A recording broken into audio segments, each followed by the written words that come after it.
Welcome back everyone to Pontos Fathom Hobbies. This is Conan by Monolith Season 4. It's Khitai scenario that we're playing today. It's called The Bloody Burglary.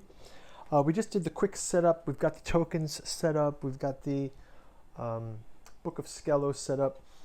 Interesting note here is that the Book of Skelos has an alert mechanism now. So what happens in the game is as the tower gets more alerted, we will actually advance that number, so that 3 can become a 4, 5, 6, and that'll influence the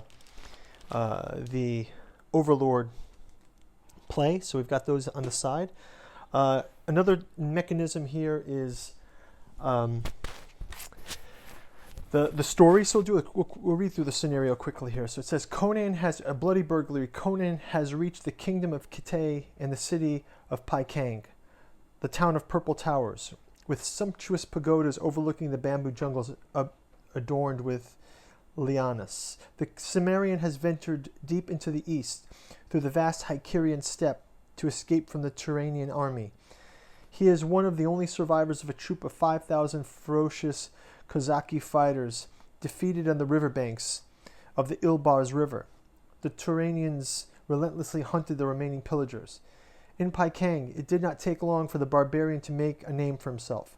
This caused him to be hired by a well-known sorcerer to get rid of Shuangmian, a sinister rival who became a nuisance for his business. Conan heads to the sorcerer's dwellings, guarded by Shentu, a Khitan mercenary, known to be as deadly as he is audacious. Shuangmian lives in the district of Paikang in a heavily guarded tower. However, it would be too easy for the mercenaries to simply enter the tower and kill the sorcerer. They also have to rob valuable documents and plant false evidence behind them to mislead any investigation into concluding that Shuangmian was assassinated out of revenge. In the darkest hour of the night, the smaller group gets closer to the tower. Okay, so what we have here is we basically have a double mission here. Mission 1 is just to kill Shuangmian by the 8th turn. So we're on turn 1 right now. But our other mission is twofold. We've got this false evidence that we want to plant in the tower chest. Right? So that's one goal. And then we have a second goal. We want to steal these documents that are on level 2 of the tower. So we've got these warlock documents that we want to steal out of here. So basically the idea is to complete the full game, plant the false evidence, take the warlock's assets out of the chest, and secondary objectives are achieved. Notice here that these windows are boarded up. So if we want to climb the tower from the outside, we have to kind of go through this monster. So we can do that. And lastly, we can get some scoring for the scenario. So if we win, that's one thing. If we successfully rob the documents, we also, and then if we plant the false evidence, we win. So we get 3 victory points for that. Let's see what we can do here. So let's start out Bloody Burglary.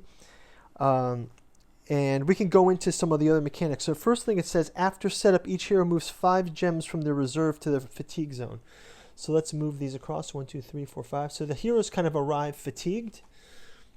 We're also going to be playing with, as usual when we're playing Conan, we'll be playing with the AI deck here. So we'll give that a quick shuffle. And then we'll jump right into it. So, oops. We've also got these miniatures painted up here, so you can see that painting video that we also have. So we've got these guards. We've got Shentu with Conan, and Civitas has joined us also. And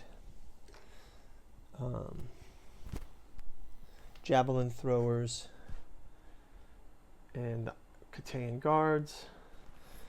And then finally the hounds and our favorite monster.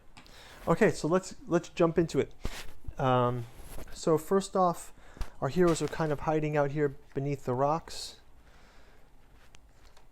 Now there's an alert level mechanism. So the alert level works like this. At the beginning of the Overlord's turn, after the recovery phase, a unit is in the same area with a hero. During the Overlord's turn, a unit moves into an area with one or more dead minions. When a minion dies, it lays the model down in the model area instead of removing the model from the board. The dead minion does not count for hindering. If a hero is in an area with a dead minion, and there's no living characters in the area, the character can perform a simple manipulation to remove the dead minion from the board. So it's basically like we have to clear the bodies, otherwise the alert level goes higher. So the alert level is definitely the mechanism that's going to give the Overlord character basically more gems to play and recover. It also says the Overlord starts with 5 gems in the reserve and 9 in the fatigue. So let's get to it. So I think first off, we've got these guards here. I suppose we're just going to jump right into it. These guards are here. So let's have Conan put a gem to movement. Put a gem, 2 gems to attack. We'll have Civitas do the same. And we'll have Shentu do the same. And let's have them get into it. So maybe we'll have Shentu take care of this guy too. Conan take care of this. And Civitas can take care of the second guy here as well. Okay, so we'll do our first roll for Conan. He gets 2 dice, plus his battle axe is a 3rd die. And let's give it a roll. He gets 4. The Khitaian guards have 1 shield and 1 hit point. So 1, 2, 3, 4. These guys are both down. Let's have Shentu also roll. Shentu gets the 2 orange dice, and his weapon gives him an additional die. So he's got his Khitaian short sword and his long Khitaian sword. So he's got the Khitaian long sword and the Khitaian short sword. So that's his weapons. Yeah, and Conan's got the battle axe this time. Everyone is quite light in armor, so this means we might want to have some more stealth in this game. So let's just roll this up. He gets a 1 and 1, and that's also going to be enough to knock out one of these Khitaian guards. So I believe we can just say that this one is knocked out.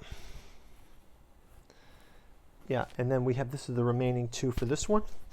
So first round goes to the heroes, but let's have the Overlord take a turn and they will pull from the deck. Once again, I will shuffle this deck up. Okay, and you can look at our first card. 2, the Foo Hounds. So the Foo Dogs get activated, so we can move 2 across here. And they will come through. 1, 2, 2, 1, 2, 3. Come to here, and they will get to do their attack as well. So, Foo Dogs attacking. Let's do a quick roll for them. They get to roll 2 each. So, Foo Dog 1 gets 3 on Conan. Conan can use a gem to do. He doesn't have any defense, so he has to fight the defense off with his battle axe. So he will throw a defense die in there, and he takes 1 damage as a result. So let's move a damage for Conan across. Second Foo Hound on Conan rolls a 1. Again, Conan can add a gem to deflect that. Actually, this is a shield gem, sorry. So he rolls a gem to deflect it, and he misses that, so he takes another damage. And then finally, the last Foo Dog is on Civitas. He gets a 2 for the Foo Dog. Civitas as well needs to place a armor die, so give him a chance to and he misses it as well. So he gets 2 damage as well. So our heroes get attacked by the foo dogs, but they knock out their first set of enemies. At the beginning of the turn, it says,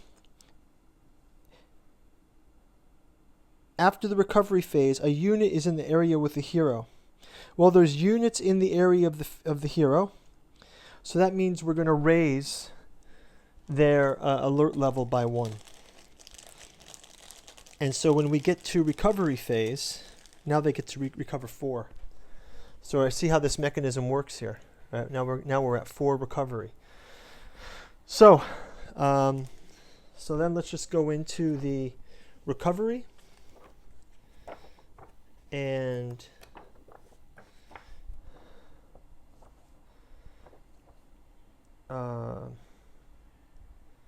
we move all the gems to the fatigue space, and then we recover when we come back on turn 2.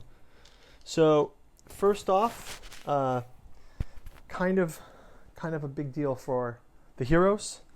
They've got the guards knocked out. Alert level got risen to 1. We'll have to roll the check to see if these guys have heard anything. They're in the guard tower. The door is closed, so we can roll the check for that on turn 2 if they're activated. And we've already raised the alert level by 1, so that means they can recover more. So, guys, thanks a lot for watching. Check out turn 2 in the link, and we'll see you there. Thanks a lot. Bye-bye.